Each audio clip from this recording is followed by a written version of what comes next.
Janet Yellen, the irony that she would have gone to Zambia, arrived at the modern airport that had been built by China. The West has nothing to offer on that. China is being demonized. Zambia was threatened. There is a reluctance to recognize, because of the strategic nature of the BRI.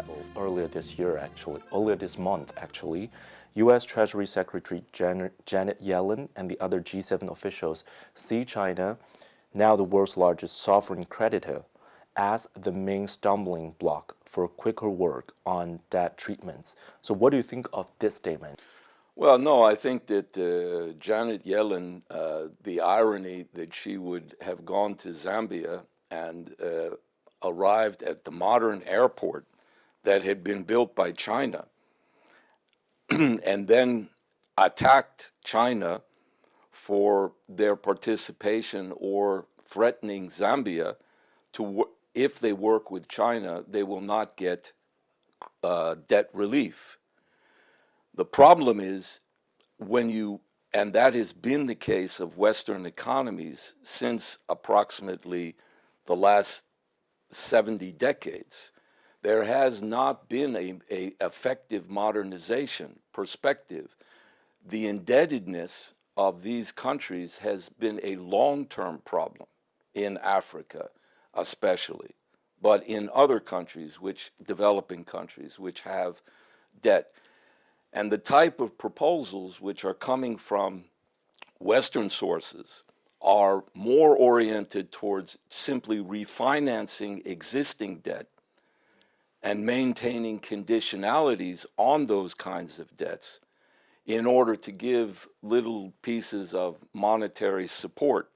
But it is not based on long-term infrastructure investment, because long-term infrastructure investment is not something that private companies by themselves are going to take. That they are interested in profits and short-term maximizing of profits. And these are the companies, BlackRock and others, that are generally being considered for whatever they call Build Back Better or the European alternatives, that simply are talking about refinancing private debt, but not the long-term necessary infrastructure development, which the BRI is clearly a factor in the present global situation.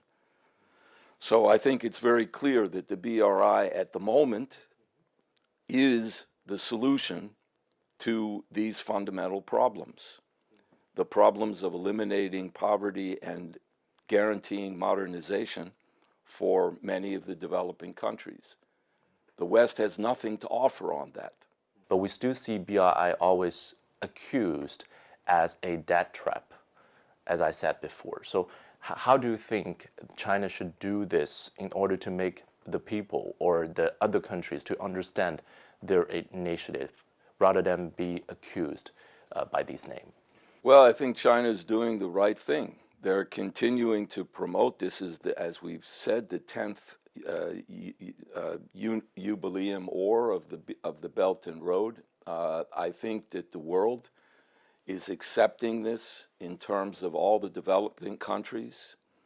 You not only have the Belt and Road, you have the Shanghai Cooperation Organization, you have the BRIX, the Brazil, Russia, India, China, South Africa, which Saudi Arabia wants to join. So you have a movement in the world in the direction of mobilizing for economic development in the terms of real financing of infrastructure. China's doing the right thing. The reason that they're being demonized is because Western policy is not based on a development of infrastructure perspective and has not been effectively doing that through the IMF and the World Bank. They have not been doing that for the last 70 years. It's not a new problem. It's an old problem. And China is being demonized because the world is moving in the direction that China is promoting for how you, as we've already agreed or spoken about, how China has addressed the economic problems through infrastructure development, skilled labor, capitalization, which ultimately is the basis for how you get out of these debt traps and problems which have been imposed upon the developing countries. You mentioned the tension between China and the West. We sometimes also see the worries that the countries, especially poorer countries that join the BRI, might have to make the decision between China and the West or the US. So what do you think? Do you think they should have this concern or worries, or how can we resolve this to let them say, okay, you don't have to worry about that? They have this because they are being threatened. Like I mentioned, the case with Zambia. Janet Yellen claimed that she had an agreement from China's representative at the, I'm sorry, I'm forgetting the name, but the major meeting where the issue of debt was being discussed in Switzerland. And she basically misrepresented the position of China because the policy was and is coming from the U.S., coming from the British Commonwealth, coming from the Western European countries. The policy is that China's Belt and Road Initiative is a threat to their financial manipulations. Zambia was threatened. The problem that many of these developing countries are facing is they are being threatened. They are even being threatened to the point of maybe destabilization or even, in the worst case, military coups in order to either bribe the leaders of these countries to stay away from China. But the underlying purpose of why they're doing that, that's what has to be put on the table. The question is, why is it that the BRI, rather than being a policy which is in the interests of all humanity, Xi Jinping's concept of a community for a shared future for mankind, this is the essence of what the objective of the Belt and Road is, and that's what we here in the Belt and Road Initiative or the Belt and Road Institute in Sweden are promoting in educating the population here, that this is an initiative which promotes cooperation and friendship. But because of power interests in the West, which are not based on infrastructure development, they are basically demonizing China in a negative light because of what they see as their interests, which they are still desperately trying to protect, despite these movements that are being made not alone in China, but together with many of the Asian countries, as I mentioned, with the Shanghai Cooperation Organization, with the Belt and Road, and initiatives that are basically being taken to secure and promote a better future for the developing nations and all nations of the world. So, with the frequent geopolitical turmoil, tension, and the haze of decoupling from China, Xi Jinping has put forward the Global Development Initiative and Global Security Initiative to address the multiple challenges facing global development. So, what do you think of these two initiatives? Yeah, I think it's a continuation of the perspective that the leadership in China has to promote the Belt and Road Initiative.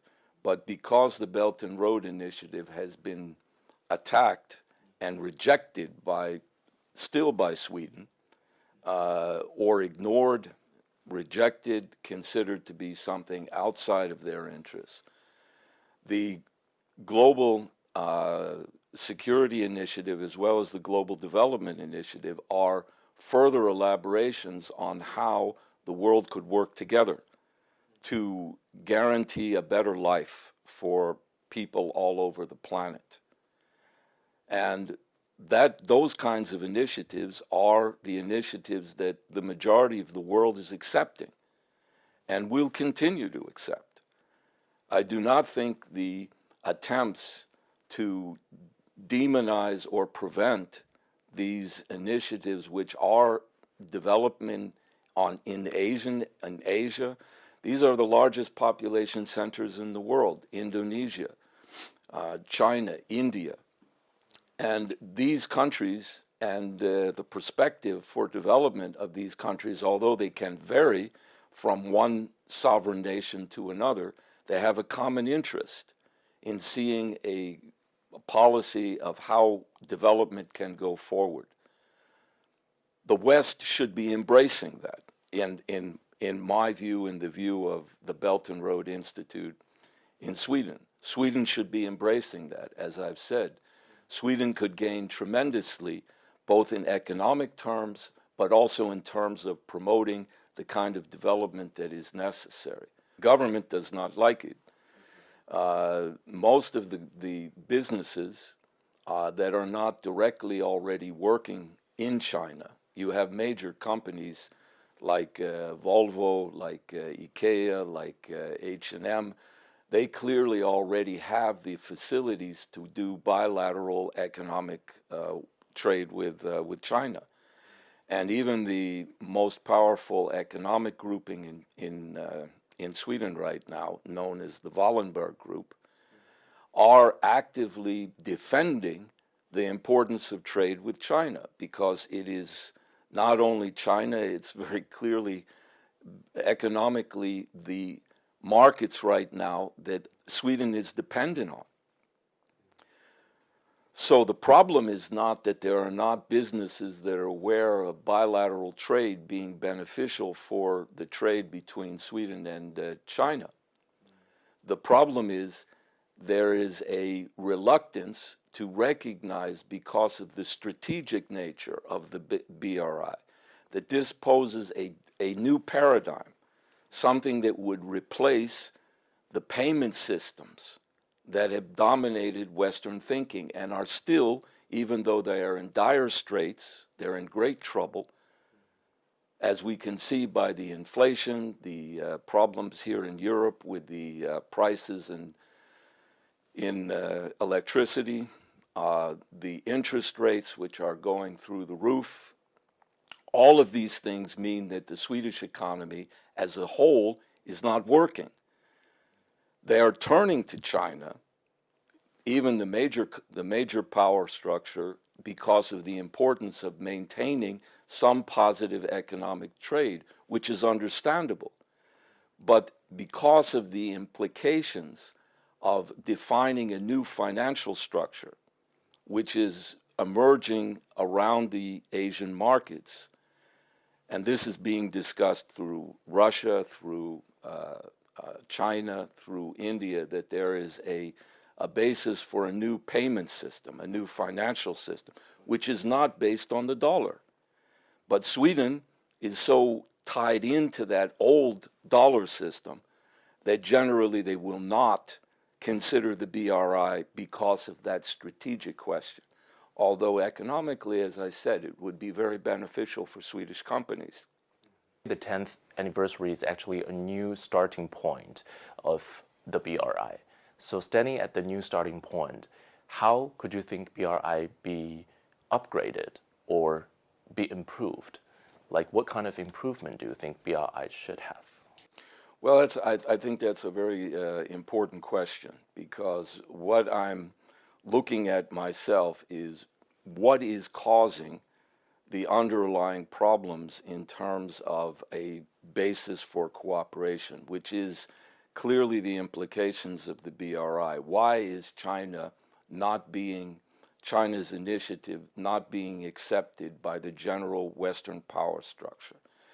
In order to solve that, I believe that there is something called a cultural Belt and Road Initiative that is crucial, because what is dominating Western thinking at the moment is not what has been positive historically in Western thinking. And I specifically reference to a thinker that may not be extremely well known at the moment, but Gottfried Wilhelm Leibniz, who was an extremely positive philosopher and thinker in Europe, who actually had an incredibly active commitment to bridging cooperation between China and Europe at the time he lived, which is 1646 to 1716. Now, some people think, oh, well, that's ancient history. Why should we look at that? Well, it's that point where there was a positive basis for bridging and understanding the deeper, more profound thinking behind how China and Asia can work together with the West. And when you come to the understanding of that, I can't at the moment go into too much detail about exactly what the foundation of Leibniz's thinking is, but it coheres very much with Confucius thinking. It coheres very much with the cultural foundations of Chinese civilization. And in my view, in order to bridge the general basis for cooperation and friendship, we have to go to a more deeper level in which the Belt and Road will be seen as what you can call an economic basis for cooperation. But one of the ideas that Leibniz had, he called the commerce of light. And the commerce of light was distinguished from the old Silk Road, which, of course, he was actively a part of supporting the trade between Asia and Europe. But that was considered to be the commerce of trade. And his idea of a commerce of light was the real foundation for friendship and cooperation will come with that. I think that is something we have to raise in a more general and active way in promoting the BRI as a way of also addressing Western thinkers to understand why it is in a positive tradition in the West that we can also work together in the right spirit of friendship and cooperation with China.